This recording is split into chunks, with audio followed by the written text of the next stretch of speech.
Hi y'all, this is So Blessed. Welcome to the Blessed Place. How y'all doing? I actually get to talk to y'all on a Saturday, not just a Monday through Friday when I'm driving into work. So this is exciting. I'm so excited that I get to have weekends in one stable place, because I've been going back and forth between Florida and Georgia the last 2.5 years or so, and now full-fledged Floridian again. I get to do some stuff on the weekends, which is why I got all the shoulder out, because I just came back from a fabulous bridal shower of one of my best friends, which is a segue into why I decided to turn on this camera, just to encourage you ladies and men, but especially my ladies, to encourage you single ladies who want to be married. I'm talking about just those who want to be married, because everybody don't want to be married, and that's okay. And I don't just assume everybody want to be married. Everybody don't want to be married, but most of us ladies do. So I just wanted to encourage you guys, because my friend who just had her bridal shower, she's 57. I believe in January she turned 57. And this is her first time ever being married, 57 years. And I just wanted to encourage somebody. Somebody needs to hear that love is for all. And if you follow me on Instagram, I put up a post. I can't remember what the picture was about, but I put up a post, and I was just like, let's normalize love is for all, and not just for what society say is beautiful, what society say is gorgeous, what society say is, you got to have a certain look, a certain size, a certain age. Marriage and love is just for the youth and the ones, with a fit body and abs and gorgeous societal description of gorgeous look and all of that. And I was like, let's just normalize, honey, love for all, because we got folks out here thinking that they can't get no love because of their size. They can't get no love because of their age. They can't get no love because of whatever you think your issue is that's preventing you from love. Honey, no, love is there, and love is for all. It's a matter of being patient. It's a matter of living your single life with enjoyment. You got to enjoy your single life. And I know some people say, yeah, Deidre, that's easy to say. You got a husband. Hunty, my husband didn't come along till I was 38 years old, and I was enjoying life before he came along. And that's why he wanted to put a ring on it, because he saw the joy that I had all by myself. And he just came and just added. He was just bonus. He was just icing on the cake. But honey, I could take the cake without the icing. But he was the icing on the cake. And cake is better with icing. And I know it because I just had some cake. Shay Cakes, this girl who makes the most delicious cake. And I just had some cupcakes. And honey, it was a key lime cupcake. And that icing was perfection. But honey, that key lime cake was good, and it would have been really good without the icing. But that icing just set it off. And I just use that analogy like for marriage. Honey, you want your marriage to be that key lime cake, or that red velvet cake, or whatever cake it is of your choice that is good without the icing. But that icing just add a little something extra to it. That's what marriage is supposed to be about. But honey, you got to know that in your singlehood, which is that key lime cake, or that pound cake, or whatever it is without icing, that's what your life, that's what you are, that's what your life is. Then that icing just comes along and it covers and it protects and it adds. And that's what marriage is all about. So, but in the meantime, honey, enjoy that key lime cake, that red velvet cake before the icing comes on. Enjoy your life, and just do some things that you want to travel. Okay, I know we're in the pandemic, but as the pandemic subsides, travel, get a hobby, Volunteer. Think outside yourself. Think, who could you help? What kind of business can you start? Do you want to continue or finish or finish your education? Do you want to excel on your job? Do you want to start a new hobby? Just enjoy your life, honey, and don't worry about the age. I get so I just laugh when I've had many people reach out to me in email and conversation, and so many of my blessed ones over the years, whether they're still here or not in the blessed place, but because hey, people come and go. Some things are just seasonal. But some of y'all have been riding for year after year after year. Okay, I'm all over the place, but anyways, let me see if I can backtrack and get back there. But anyways, yeah, enjoy your life and do things that will enhance your life and brings you joy, and maybe even brings other people joy, and in that, your mate will come along. Oh, now I'm getting back to what I remember. That it was kind of funny to me. I didn't want to laugh at people, but it's kind of funny to me when my blessed ones would be like, I'm 28 years old, I'm 30 years old, I'm 32 years, I don't think I'm going to ever find anybody. I think I'm going to always be single. And I would tell them my testimony and say, honey, I was 38 when I got married for the first time and the only time. This was why I turned on the camera, because my friend, she's one of my best friends, she's 57 and just getting married for the first time. I mean, she's had a long time, this guy's been her long time boyfriend, and before him, she had a really long time relationship before him.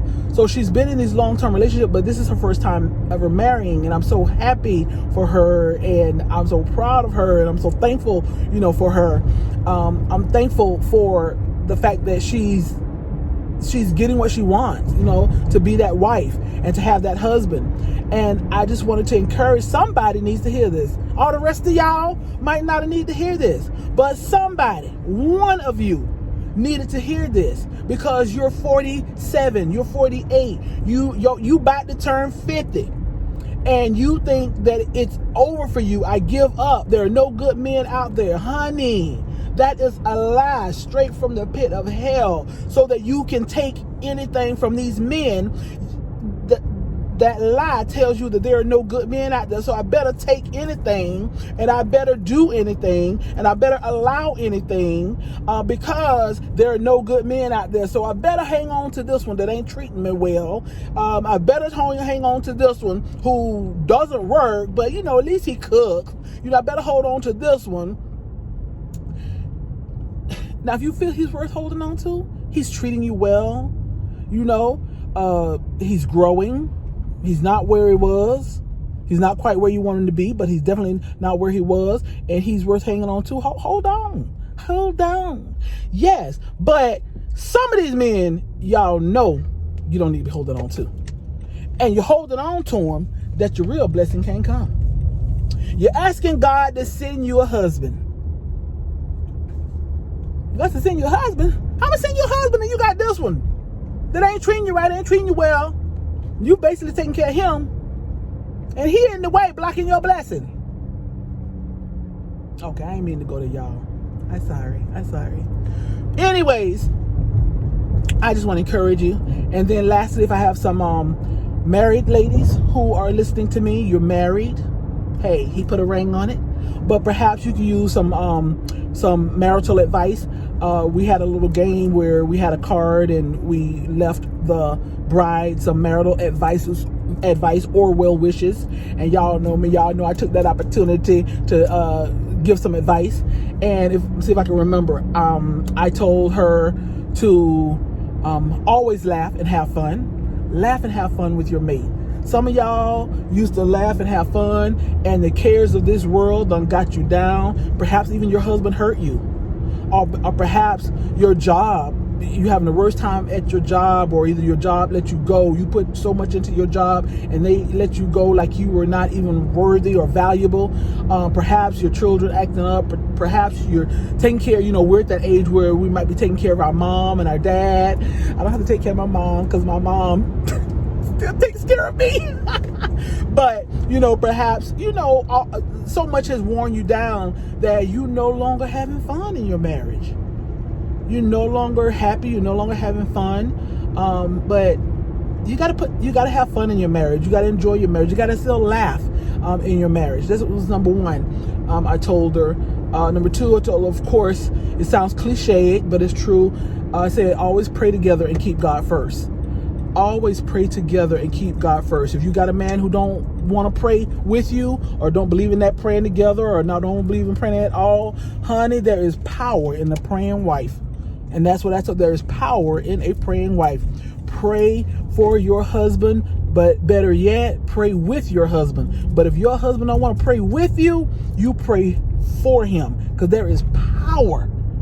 When I tell y'all, that's a whole nother video. There is power in a praying wife. So pray with your husband, but definitely for your husband.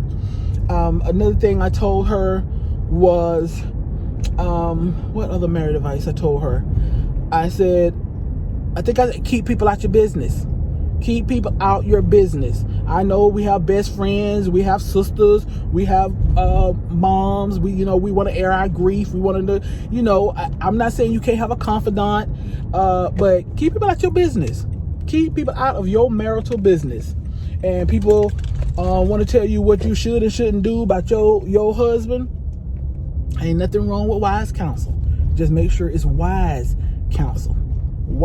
Not your single friends telling you, girl, I wouldn't take this and I wouldn't take that. Better seek you some wise counsel, because honey, some of the single women will have you in the same place they are, looking and wanting a husband. So ain't no shade to y'all single women now. I ain't talking about y'all, I'm talking about them other ones. But what else did I tell her? I said, this is a big one. I told her, don't try to change your husband. Now that's a hard one, because there's some things about Charles I probably tried to change, and 16 years later it still ain't changed. Some things I would love to change about my husband, minor stuff, because overall he good, but minor stuff that I would love to change about him. But I just had to decide, you know what, Lord, it is what it is. I got what I got. He is who he is, and if there be any changing, God will do it. And honey, over time there's some few things that God did it.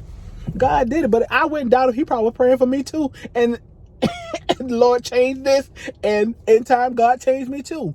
So I'm just saying, if there's something that you don't like about your mate, or you wish God would change, you wish he would be more honest, you wish he would be more transparent, you wish he had more integrity, you wish he would not be so sloppy, God ain't he ain't answered that yet, but it would not be so, whatever it is, there's nothing wrong with talking about it, discussing it. Let your heart, your heart be known, but take it to Jesus. Take it to the King. Yes, take it to the King, and God will do the changing. And can't nobody change it like Jesus. Can't nobody change that man like Jesus. Sometimes as wives, we want to go and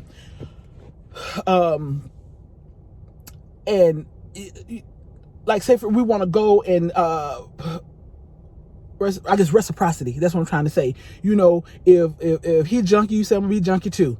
If he's not honest, you say, well, I'm gonna be dishonest too. If he's horrible with the money, you say, well, I'm gonna be horrible with the money too. It's like, you can't be tit for tat.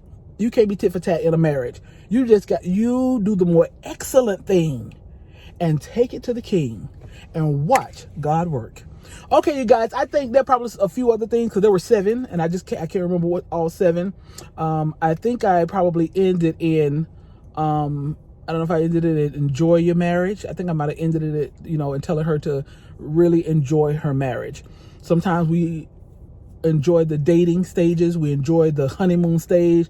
We might enjoy the first few years, but then sometimes hard times come, and hard times will come. I'm telling you, hard times will come in your marriage. I'm not saying that the hard times is because you or your mate did anything wrong, but life comes at you fast, and you got to continue to, you're a team. You're not on a team with your mama. You're not on a team with your sisters and your siblings. You're not on a team with you and your child. You ain't on a team with you and your child. Your child is your child. I don't care what age they are. You are on a team with your husband or your wife. That's who your teammate is. And that's who you have to make sure that you all are playing the game of life together and leaning on each other and coming up with and strategizing, and you're one. So I just want to share that with you guys. I'm going to get in here and see my man because he went to work today and I went to a bridal shower, and now I have to go to a dinner date. We're going on a double date. Yes, I just ate and I'm getting ready to go on a double date. Y'all mind your business. All right, you guys. I love y'all. Let y'all get a little bit more of that, because yes. Let me go let this man see what he got. Just keep him reminded. All right, love y'all. Y'all be blessed.